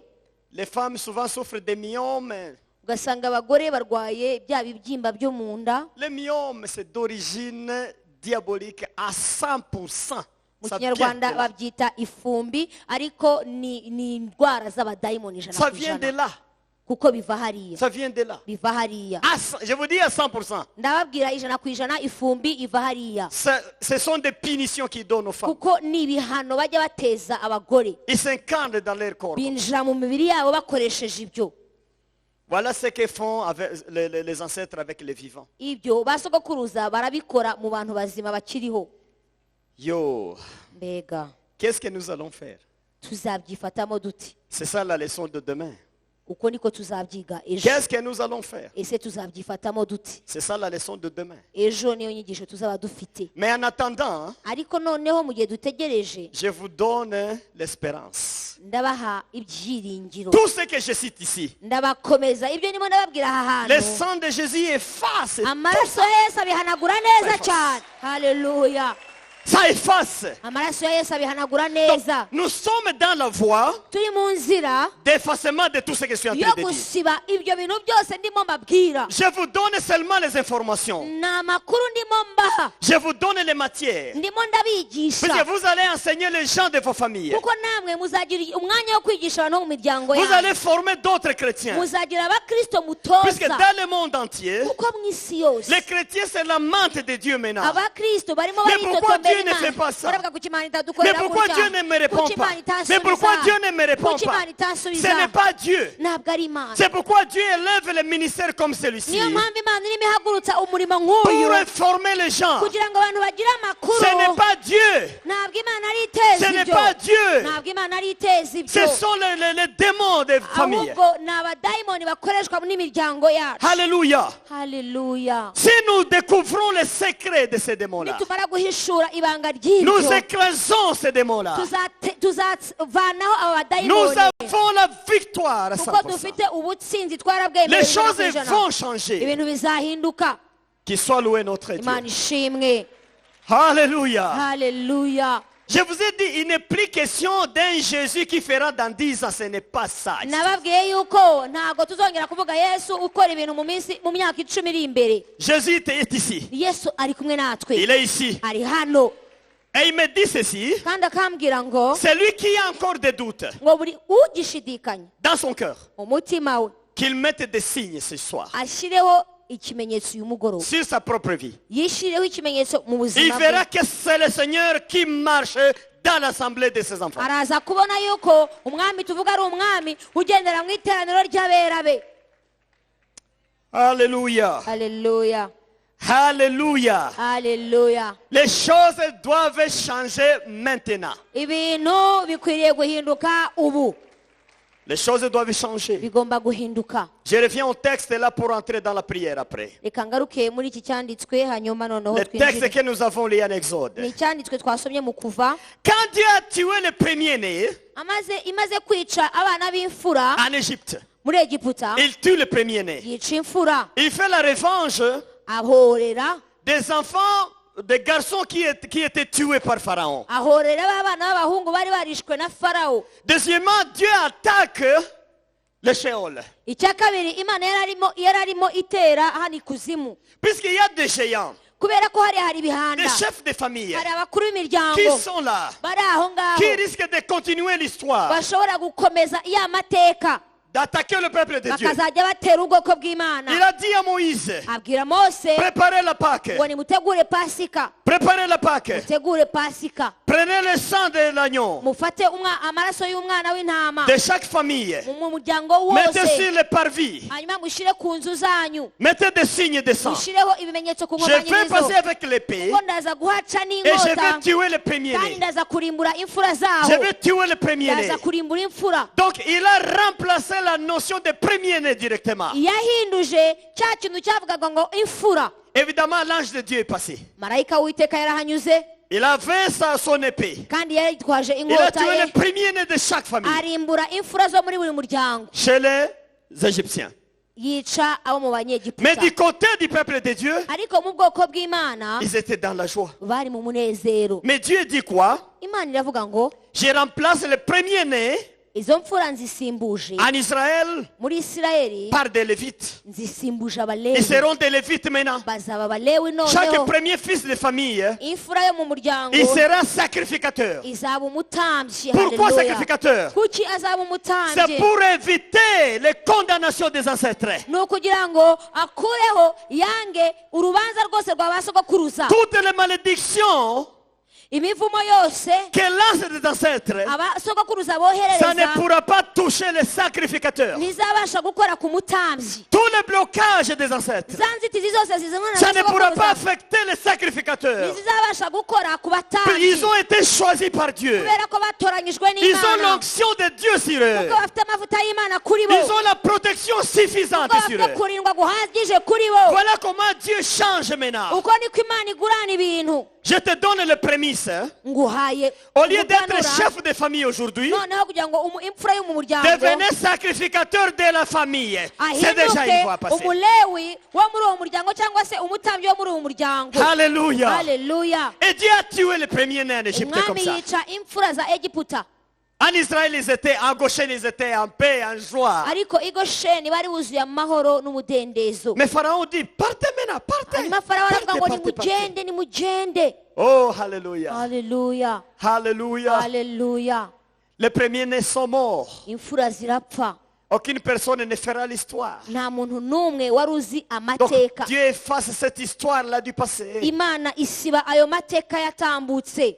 Quand on tue le premier-né, iyo hishwe imfura on est en train d'annuler l'histoire. haba harimo haravaho harasibanganywa C'est amateka, bien lui l'héritier kuko niwe wagombaga qui devrait kuragwa, continuer la culture des niwe ancêtres. wagombaga C'est lui. gukomeza umurage wa ba se na ba Mais il sekuruza. est tué. aricwa. C'est ce que Dieu est en train de faire pour toi. imana rero nibyo irimo gukora mu buzima bwawe. Les chefs de famille spirituelle qui tiennent ta vie comme ça, ba bandi bya bihanda byo mu mwuka bifasha ubuzima bwawe gutya, il est en train de mourir. imana irimo irabisenya Au nom de mu Jésus-Christ. izina rya yesu. Alléluia. haleluya. Il est en train d'être tué par l'épée de Jésus-Christ. kubera yuko ibyo bihanda birimo biricwa n'inkota ya yesu, Il doit te laisser libre. bagomba kukureka Il ukagenda doit te laisser umudendezo. bien vivre dans ce ugomba monde. kubaho neza kandi uguwe neza muri iyi si. Tu dois Haleluya. attendre le Christ et il y a la paix, la joie. Tu attends la ugomba vérité de kubaho Christ. utegereje kristo kandi mu mudendezo no mu mahoro. Qu'il soit loué notre Seigneur imana Jésus. ishimwe. Maintenant, Dieu regarde les Israélites. imana yitegereza abisirayeli Il dit, je suis bien maintenant. iravuga ngo noneho nguwe Il faut maintenant neza, sortir. bagiye gusohoka. Il faut sortir. bagiye C'est gusohoka. comme nous sommes en train de sortir. uko niko natwe turiho Dieu est dusohoka. content. imana Nous sommes en train iranezerewe, de turimo sortir. turasohoka, Nous changeons les statuts. turimo turahindura urwego Nous twarimo, changeons l'identité. turimo turahindura Nous irangamimerere. n'appartenons plus à la famille là. ntabwo tukiri abo mu Nous rurya allons muryango, tout droit à l'autre famille. ahubwo tugiye kwinjira mu La muryango famille de wacu, Dieu. tugiye kwinjira mu muryango w'imana, La famille de Dieu. umuryango w'imana, Où le Père c'est maintenant Dieu lui-même. kubera yuko inkota yacu ni imana ubwayo, Le Père dans la nouvelle famille. kubera yuko inkota C'est iri mu Dieu muryango lui-même mushya. qui est Père. imana niyo itubera data, Il est lui-même le Père. niwe utubera data. Jésus devient qui? hanyuma yesu akaba Dans la nde nouvelle famille. mu muryango mushya, C'est notre grand frère. atubera grand frere. Notre grand frère. haleluya. C'est ce qu'il a dit. niko yanavuze. Jean, il dit ceci, Jean nous dit ça au chapitre 15. Atubwira Yohana mu gice cya 15. Vous, je ne vous appelle plus des esclaves, non. ngo sinyibita imbata. Vous avez quitté l'esclavage. mwavuye mu rwego rw'imbata. Vous n'êtes plus esclaves. ntabwo mukiri Je vous imbata. appelle mes amis. ahubwo mbita inshuti Tous les zanjye. secrets que le papa m'a donnés, kuko amabanga yose data je vous yampaye les ai donnés. namwe Vous êtes narayabahishuriye. mes amis muri déjà. inshuti zanjye C'est notre grand frère kubera Jésus. ko ari mukuru wacu Yesu Kristo. Haleluya, Alléluia. haleluya. Jésus, c'est notre grand frère maintenant. Yesu ni mukuru wacu Et Dieu, c'est notre papa maintenant. kandi Imana niyo Dans data cette nouvelle famille dans muri wa laquelle nous sommes. muryango mushya twinjiyemo. Oh, Alléluia. Haleluya. Des fois, je me dis sur Matthieu 16, hein, hari 18. igihe njya niyumvira kuri Matayo 16:18. Jésus dit ceci. Yesu avuga aya Il est magambo entré avec les disciples, hein, ari hamwe n'abigishwa, mais il répète quelque chose. Il dit, hanyuma asubiramo aya magambo. j'ai un projet. aravuga ngo mfite umushinga, J'ai un projet. mfite umushinga, J'ai un projet. mfite umushinga. Je bâtirai. Je bâtirai mon église. nzubaka itorero ryanjye. Différente de la synagogue. rizaba ritandukanye n'isinagogi, Différente de la famille des Juifs. rizaba ritandukanye n'umuryango w'Abayuda. Mais je bâtirai mon église. ngo nzubaka itorero Je ryanjye. bâtirai mon église. nzubaka itorero ryanjye. Je bâtirai mon église. nzubaka itorero ryanjye. Mon église. itorero ryanjye. La force du mal ngo imbaraga z'ikuzimu ne pourra jamais. ntizabasha kuhanyeganyeza. Haleluya. Ne pourra jamais renverser mon église. ntirizabasha kurinyeganyeza. Il parle à Paul, il dit quoi? aho avuga abwira Pawulo, amubwira ngo iki? Vous, aravuga ngo vous mwebwe n'êtes plus des étrangers, nimukira abanyamahanga. comme si on quittait la famille ancestrale. Comme si on ni quittait la naho famille twava mu ancestrale. muryango wacu On aho devient, dukomoka, et on devient vagabond dans la rue. hanyuma tukaza tugahinduka inzererezi mu nzira, On n'a plus de famille. tugasanga nta muryango On n'a plus tukigira, de famille. tugasanga ntaho tukibarizwa, On devient étranger. tugahinduka On n'est plus abanyamahanga. dans la famille ancestrale. ntitukiri mu muryango dukomokamo, On devient étranger. duhindutse abanyamahanga, Un vagabond sur la rue. duhindutse inzererezi. Dieu dit quoi? Imana ikavuga ngo, Avec Paul, abibwira Paul, vous, mwebwe vous n'êtes plus des étrangers. ntimukiri abanyamahanga. Haleluya. Vous n'êtes plus des étrangers. ntimukiri abanyamahanga. Alléluia. Haleluya. Vous n'êtes plus des étrangers. ntimukiri abanyamahanga mwebwe, Vous êtes fondés.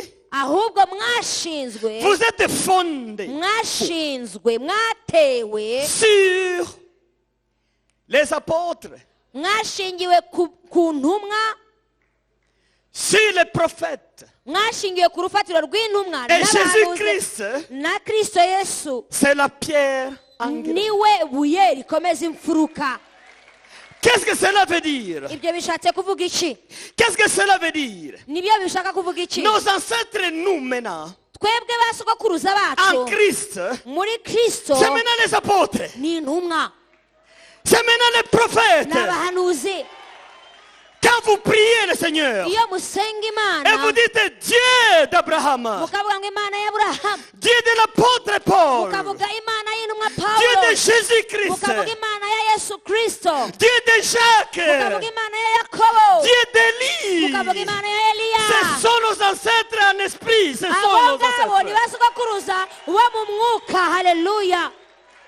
Vous n'êtes plus des étrangers nimukiri abanyamahanga, comme des gens qui ont manqué de famille. nk'abantu babuze aho Nous avons babarizwa, une nouvelle famille. ahubwo dufite umuryango mushya, Nous avons une nouvelle dufite famille. umuryango mushya, Et notre famille kandi umuryango a sa wacu fondation. ufite urufatiro Elle fonde rwayo, sur les apôtres. urufite ku ntumwa, Elle fonde sur les prophètes. urufite ku bahanuzi, Et Jésus lui-même, kandi na Yesu c'est ubwe la pierre angulaire. niwe buye rikomeza imfuruka. Haleluya. Alléluia. Haleluya. Vous n'êtes plus étrangers. ntabwo mukiri abanyamahanga, Vous n'êtes plus étrangers, ntabwo vous. mukiri abanyamahanga Vous mwebwe, venez d'une famille muva ancestrale. mu muryango Vous entrez dans une autre muvuye famille. mu wundi muryango, mwinjiye mu wundi Une muryango, famille. ariko uwo muryango La famille de mwinjiyemo Dieu. ni umuryango w'Imana.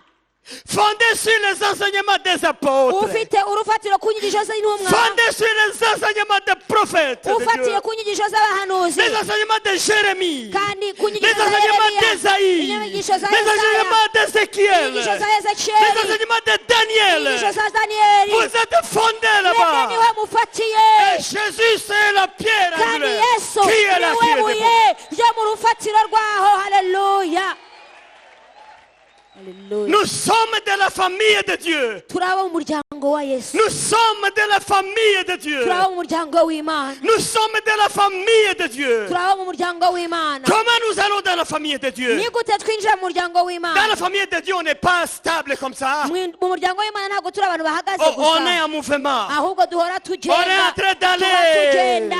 Nous Umuntu allons où? urajya he? Là-bas. turajya hariya hejuru, Là-bas. hariya mu ijuru, Là-bas. hariya C'est là que nous allons. hariya On marche. turagenda, On marche. tukagenda, On marche. tukagenda, Avec le Seigneur. tukagendana n'Imana, Avec Jésus-Christ. tukagendana na Yesu Avec Kristo, les anges du ciel. tukagendana n'abamarayika bo mu ijuru. Alléluia. Oh, haleluya, Alléluia. haleluya. Lorsque les gens de ce monde, iyo abantu bo muri iyi si ils mettent la valeur à leurs ancêtres, bashyize agaciro mu bakurambere dans la babo famille de Dieu, mu nzu y'Imana, Dieu met la valeur aux enseignements d'apôtres. Imana yo ishyira imbaraga zayo mu nyigisho z'abahanuzi bayo n'intumwa zayo, Les apôtres se sont délivrés. kubera yuko intumwa n'abahanuzi Ils ont barabohotse, beaucoup prié. kuko barasenze Ils cyane, ont marché avec Jésus-Christ. bagendanye na Yesu. Quand vous lisez en hébreu, iyo usomye mu baheburayo, Hébreu 13, abaheburayo 13, on dit qu'ils sont des géants de la foi. baravuga ngo ni abagabo bo kwizera bakomeye mu kwizera, Ce sont des géants de la foi. n'ibihanda n'abagabo bakomeye, Ils n'ont pas aimé le monde, ntabwo bakunze isi, mais ils avaient un pouvoir. ahubwo bari bafite ubushobozi, Un pouvoir bari bafite ubushobozi qui renversait le monde. bwubikaga Qui isi, renversait le monde, bakubika ces isi. Haleluya, Ils avaient un pouvoir qui changeait les choses de ce bari monde. bafite ubushobozi buhindura icyerekezo cy'ibintu. Dieu est très reconnaissant. Imana rero ni Imana ishimwa, Il dit vous iravuga ngo avez mwebwe manqué de référence. mwebwe mwashyizeho Vous ibimenyetso, vivez comme des étrangers. mubayeho Vous nk'abanyamahanga, n'êtes pas étranger. ntabwo mushobora kubaho Vous êtes entrés nk'abanyamahanga, dans la famille. ahubwo mwinjiye mu muryango, Vous êtes dans la famille. mwinjijwe mu muryango, La famille de Dieu. umuryango w'Imana, Vous êtes dans la famille de mu Dieu. muryango Maintenant, w'Imana. regarde, quand Israël démarre maintenant la marche, hanyuma Isirayeli itangiye urugendo, ils ne sont plus à gauche sur les chaises.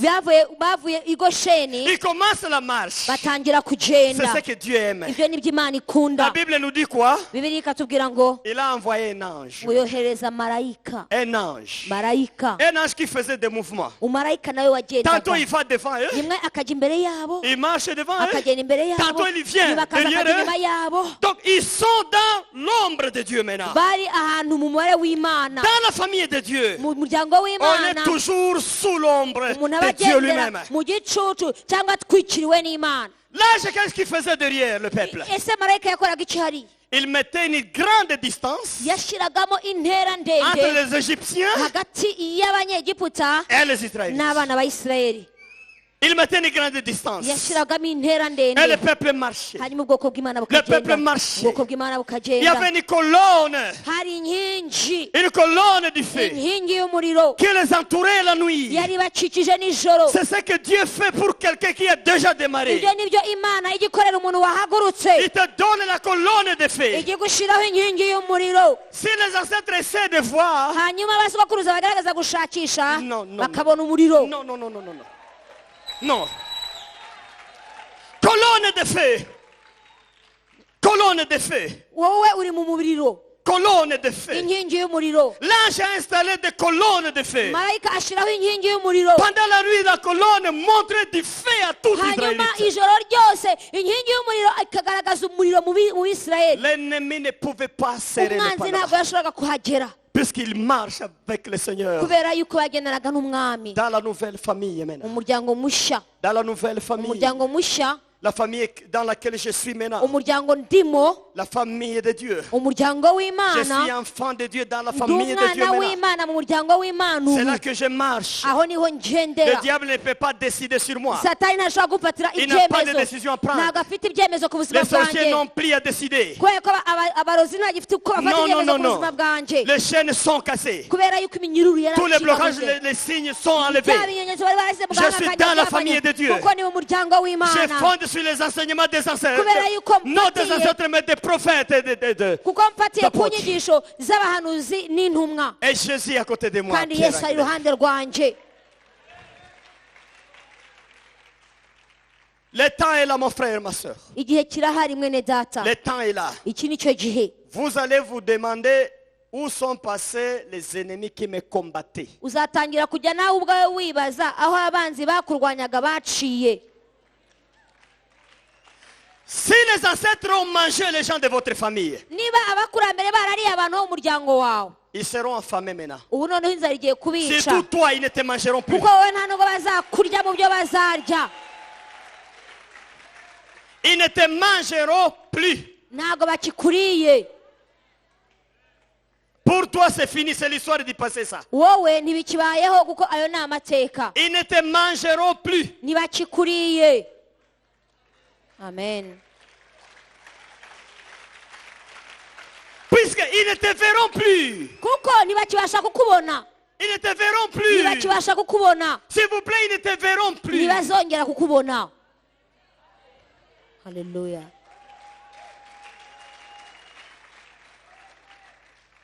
Si un sorcier peut se repentir niba umurozi ashobora kwihana et prendre le micro ici agafata mikoro et hano témoigner, agatanga il vous ubuhamya dira ceci. hari amagambo Il y a des azakubwira niveaux que quelqu'un atteint. azakubwira ko hari inzego abantu bajya Vous bageraho ne pouvez plus le voir. ntibabashe kongera Vous kubabona appelez son âme, hein, bahamagara ubugingo bwe ça ne vient pas. ntibuze Vous allez chez lui, bakajya iwe la forme de la maison change. bagasanga inzu yahinduye isura Ça devient une pierre. igahinduka nk'ibuye Des fois vous entrez, hanyuma hari igihe binjira des fois vous entrez, hari igihe babasha kwinjira vous voyez une colonne de feu. comme ça. bakabona inkingi y'umuriro mu Une nzu colonne de bakabona inkingi y'umuriro C'est-à-dire quoi? bishatse kuvuga iki Cette personne, uwo muntu elle est déjà dans la famille de Dieu. amaze kwinjira mu Elle est muryango là, w'imana yakandagiyemo en arimo train de marcher. atangiye kugenda En train de marcher. arimo aragenda Alléluia. haleluya Moi, je dis aux gens, je dis, le Seigneur Jésus nous retrouvera en train de marcher. Nous allons. njya mbwira abantu yuko umwami azasanga turi mu nzira turimo turagenda niko tuzahura Nous nawe serons en marche. turi mu rugendo En marche turi mu toujours. rugendo Il va nous rencontrer en train de marcher. azadusanga mu nzira Pas assis. ntabwo azasanga Ce sont twicaye les ancêtres qui nous faisaient ça. kuko abakurambere nibo bicaza abantu Mais Jésus va nous rencontrer maintenant en train ariko de marcher. yesu we akwiye gusanga turimo tugenda L'église, c'est quoi? itorero ni iki rero Ecclésia. ecclesia C'est comme un appareil bimeze nk'igikoresho qui a été fabriqué au ciel. cyakozwe gikorewe mu ijuru Maintenant, Dieu a fait descendre ça. noneho imana irakimanura C'est que quand Jésus disait aux disciples, igihe yesu yabwiraga intumwa je vais faire mon église. igihe yavuze ngo nzubaka itorero Je vais ryanjye faire mon église. nzubaka itorero ryanjye Ça s'est créé quelque part. ni ukuvuga ngo yari arimo arirema Ça s'est créé hari aho quelque yari part. arimo arikorera aritunganyiriza Et ça a descendu hanyuma ararimanura avec une porte ouverte. arimanurana n'umuryango Celui qui a la chance, ufite amahirwe celui qui est libéré, wa wundi wabohotse il entre dedans. akinjira muri ryo Et là, on commence une marche. hanyuma dans la agatangira porte. rwa rugendo On marche. agatangira Mais urugendo l'appareil est en train de partir. hanyuma noneho icyo gikoresho kirimo kiragenda L'appareil avance. kirimo C'est ça kiragenda le vrai sens de l'église. kubera yuko icyo ni cyo C'est un bivuga appareil de itorero Dieu ni igikoresho dans le cy'imana monde mu isi qui est en train de marcher. kirimo kigenda Si tu es là, niba uhari le diable ne peut plus te prendre là et t'emmener satani dehors. Ce ntabasha n'est pas possible. kugusohora muri cyo kugira ngo akujyane inyuma yacyo Ce n'est pas possible. ntabwo bikunda Tu es fondé sur les enseignements de kubera yuko ufatiye ku nyigisho zandi les apôtres, intumwa des prophètes. abahanuzi Et Jésus, c'est na là. yesu ari we buye rikomeza imfuruka Alléluia. Alléluia. Je me demande si tu as déjà un ange qui campe auprès de toi. ndimo ndibaza niba ufite wa marayika ujya ubamba amahema ye iruhande rw'abantu b'Imana. Si tu comprends bien notre enseignement, niba izi nyigisho wazikurikiye kandi ukaba uzisobanukirwa, c'est vraiment un processus. bizaba urugendo. Quand tu n'es pas encore quelque part, hari urwego iyo utararushikaho, tu n'as pas un ange qui te protège. ntabwo ugira wa marayika Tu n'es ugushinzwe, pas encore digne d'avoir un ange. kubera yuko ntabwo uremererwa kugira marayika wawe ku giti cyawe ukugenga. C'est quand tu commences la marche maintenant. ariko noneho iyo utangiye rwa rugendo, C'est là que Dieu va déployer. Non? aho niho Imana noneho ihamagaza uwo marayika. Si tu y en as, je suis content. niba marayika amaze kukugeraho, Si tu ndanezerewe. n'en as pas, niba utaramugira, n'aie pas de soucis. ntuhangayike. Je te vois déjà debout. Comme tu commences à avancer, tu vas ndabona en avoir. umaze guhaguruka kandi utangiye gutera intambwe, marayika araza kuza. Haleluya. Le nombre d'anges de Dieu, umubare w'abamarayika c'est b'Imana illimité. ntago wabasha kuwubara. C'est-à-dire chaque personne qui vit sur cette terre buri muntu wese uba hano ku isi peut avoir son ange venant du ciel. yabasha kugira marayika we wenyine uva mu Et le ijuru, nombre d'anges ne pourra jamais diminuer au ciel. kandi abamarayika ngo ntibanagabanuke mu ijuru. Et c'est un nombre illimité dans le ni ciel. umubare utasobanuka udashobora kumenya. Quand tu commences la marche dans l'église, iyo rero utangiye kugenda muri urwo rugendo, fondé sur les enseignements, kandi ufatiye ku nyigisho z'intumwa, bien délivré là, umaze kubaho kuri mu mudendezo, tu as un ange. ugira marayika. Tu as un ange de Dieu. ugira marayika w'Imana. Tu Haleluya. as un ange de Dieu. ugira marayika w'Imana. Les attaques qui viennent du derrière, bya bitero biza biturutse inyuma, il anéantit. arabisunika. Les obstacles du devant, hanyuma inzitizi zije imbere il enlève. akazikuraho. Toi, tu avances. wowe ugakomeza urugendo, Toi, tu avances. wowe ugakomeza, Toi, tu avances. wowe ugakomeza. À ce niveau-là, iyo ugeze muri urwo rwego, rien ne peut te sembler difficile. nta kintu ujya ubona ngo ubone Tous les kigoye. projets que tu entreprends, imigambi yose tu winjiyemo, verras comme si quelqu'un te touche quelque part et il t'aide à évoluer les choses. uzajya ubona yuko hari nk'umuntu usa no gusunikira ibintu byawe ku buryo bigenda neza. Alléluia. Haleluya. J'aime les pas que vous avez maintenant. J'aime ça. ndakunze intambwe mbona mufite ubu ngubu. Haleluya. J'aime les pas que je suis en train de voir. intambwe nimo mbona mutera, ndumva nzikunze. J'aime les pas que je vois ici. ndabona intambwe zirimo ziterwa hano. Les gens, ils ont démarré. ndabona hari abantu bahagurutse. Les gens ont démarré. ndabona hari abantu batangije C'est la urugendo. nouvelle vie qui commence. ubuzima bushya Et une butangiye, nouvelle histoire qui est en train de kandi ni commencer. amateka mashya arimo C'est l'entrée dans yandika. la nouvelle famille. ni qui est ukwinjira mu commencée. muryango mushya. Haleluya. Alléluia. Haleluya. Mais Daniel avait battu la guerre comme ça, spirituelle. daniyeli yari yatsinze, yanesheje urugamba rwo mu mwuka. Vous connaissez Gabriel, hein? muzi marayika gaburiyeli. C'est l'ange qui amène le message. ubundi ni marayika utanga ubutumwa, Mais il y a Michael, ariko hakaba na marayika c'est mikayeli. le combattant du uwo ciel. ni wa wundi umugaba Les grands w'abarwana, combattants du ciel. ni umugaba w'abarwana. Mais Daniel évolue, daniyeli akomeza, il a débloqué sa vie, amaze kubohora ubuzima bwe, il a battu les ancêtres. amaze kurwanya ba sogokuruza. J'ai enseigné sur lui plusieurs fois ici déjà. namuvuzeho umwanya mwinshi hano. Il a livré tout, fait les captifs, il les a jetés. kubohwa kwe yari yarabivanyeho ndetse n'ababoshye arababohora. L'ange Michael vient. hanyuma marayika mikayeli araza. Daniel, daniyeli, c'est moi Michael, ni njyewe marayika mikayeli, ton ange protecteur. ndi marayika wawe ukurinda. Mais qui es-tu toi, Daniel, hanyuma wowe daniyeli urindi pour être protégé par Michael? kugira ngo urindwe na marayika mikayeli. C'est Michael qui se charge de la guerre au ciel. mikayeli ubundi ayobora ibitero byo mu ijuru.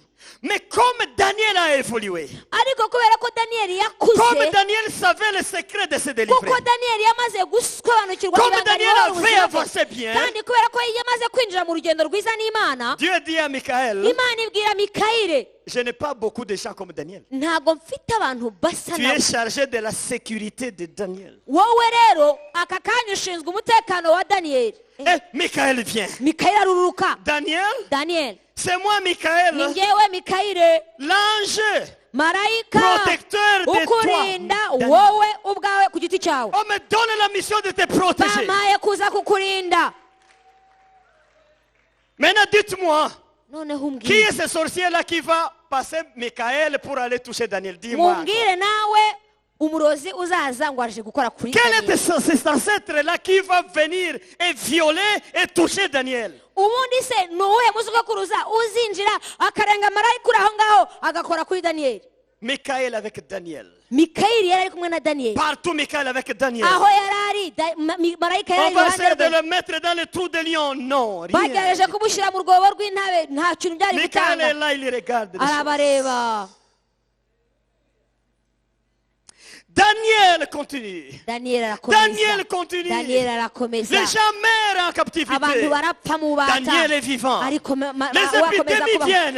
abanzi Les gens baraza. les enterrent là-bas. abantu baraza bakaba Daniel n'est babahamba. pas touché par ariko l'épidémie. Daniyeli ntihagire ikintu kimukoraho. L'argent vient à Daniel. amafaranga araza. Daniel est nommé. agira Daniel a des ubushobozi. fortunes. ahabwa Daniel il umwanya. a tout. agira Daniel ibintu il a byose. tout. agira byose. Le jour du retour. hanyuma umunsi wo gusubirayo Daniel est fort comme il était entré en captivité. Daniyeli yasubiyeyo akomeye nk'ukuntu yaje. Toute la santé. yari afite amagara mazima. Il prend ses lingots d'or, il descend chez lui. afata izahabu ye yose arataha. Michael à côté de Daniel. Mikayeli yari kumwe nawe. oh haleluya. Mettez-vous debout, nous allons reka prier. ngusabe uhaguruke kugira ngo Nous prenons les dusenge. minutes de prière. reka dusenge akanya gatoya. Nous prions les minutes de prière. turafata akanya gato dusenga. Nous avançons dans notre prière. turakomeje muri aya Où nous disons masengesho. que Dieu mette maintenant une distance avec les démons des ancêtres. aho tugiye kuvuga ngo imana ishyira intera ndende hagati yacu n'abakurambere n'imyuka Qu'il yabo. mette une distance imana là-bas. ihashyira intera ndende. Qu'il jette les ténèbres là-bas. imana ibajugunyeho umwijima. Qu'il jette les imana ténèbres. ibasukeho umwijima. Qu'il nous envoie ses anges pour la imana protection. yohereza abamarayika bayo kugira ngo Comme nous baturinde. avons avancé. kugira ngo dukomeze. Prions le Seigneur reka Jésus. dusenge. haleluya. Oh Seigneur, merci. Nous demandons que tu mettes des ténèbres, Seigneur. data turasaba kugira ngo ushire umwijima. Nous allons éblouir les démons. tuje mwami imana ikomeye Les mauvais guhumisha esprits des tuje ancêtres. guhumisha imyuka mibi Nous les mettons dehors. turayirukana. Nous mettons l'obscurité. turashira Nous umwijima. mettons l'obscurité. turateza umwijima. Nous mettons l'obscurité. turateza umwijima. Nous mettons l'obscurité. turateza umwijima. Nous mettons l'obscurité. turateza umwijima. Nous mettons l'obscurité. turateza umwijima. Nous mettons l'obscurité. turateza umwijima. Nous mettons l'obscurité. turateza umwijima. Nous mettons l'obscurité. turateza umwijima. Nous mettons l'obscurité. turateza umwijima. Oh Alléluia. turateza umwijima. Nous mettons l'obscurité. turateza umwijima Nous hagati mettons yacu. l'obscurité. hagati yacu Je mets n'abakurambere. l'obscurité. ndashyira umwijima hagati Entre yacu les camps des n'abakurambere ancêtres. banjye. Ndashyira- Les ancêtres de nos ndashyira familles. umwijima. Les ndashyira ancêtres de umwijima nos hagati familles. y'abakurambere banjye Les nanjye. ancêtres de nos ndashyira familles. umwijima hagati Les y'abasekuruza ancêtres de nanjye. nos familles. ndashyira umwijima Les hagati ancêtres de nos y'abantu familles. nanjye. Je mets l'obscurité. Je mets l'obscurité entre moi et eux. Je mets l'obscurité au rêve. Je mets l'obscurité au festin. Je mets l'obscurité. Je mets l'obscurité. Je mets l'obscurité. Je mets l'obscurité. Je mets l'obscurité. Je mets l'obscurité. Je mets l'obscurité. Je jette l'obscurité. Je jette l'obscurité. Je jette l'obscurité. Je jette l'obscurité. Je jette l'obscurité. Je jette l'obscurité. Je jette l'obscurité. Je jette l'obscurité. Je jette l'obscurité. Je jette l'obscurité. Entre les maladies et moi. Je jette l'obscurité. Entre les rêves et moi. Je jette l'obscurité. Entre les accidents et moi. Je jette l'obscurité. Entre les blocages et moi. Je jette l'obscurité. Je jette l'obscurité. Je jette l'obscurité. Je jette l'obscurité. Je jette l'obscurité. Je jette l'obscurité. Je jette l'obscurité. Je jette le ténèbre. Je jette la colonne de ténèbres. Je jette la colonne de ténèbres. Au nom de Jésus-Christ. Au nom de Jésus-Christ. Au nom de Jésus-Christ. Au nom de Jésus-Christ. Au nom de Jésus-Christ. Au nom de Jésus-Christ. Au nom de Jésus-Christ. Je jette l'obscurité. Je jette l'obscurité. Je jette l'obscurité. Je jette l'obscurité. Alléluia. Je jette l'obscurité. Je jette l'obscurité. Je jette l'obscurité. Je jette l'obscurité. Je jette l'obscurité. Je jette l'obscurité. Je jette l'obscurité. Je jette l'obscurité. Nohereza umwijima aho dukomoka, nohereza umwijima. Amen. Amen. Amen. Amen. Amen.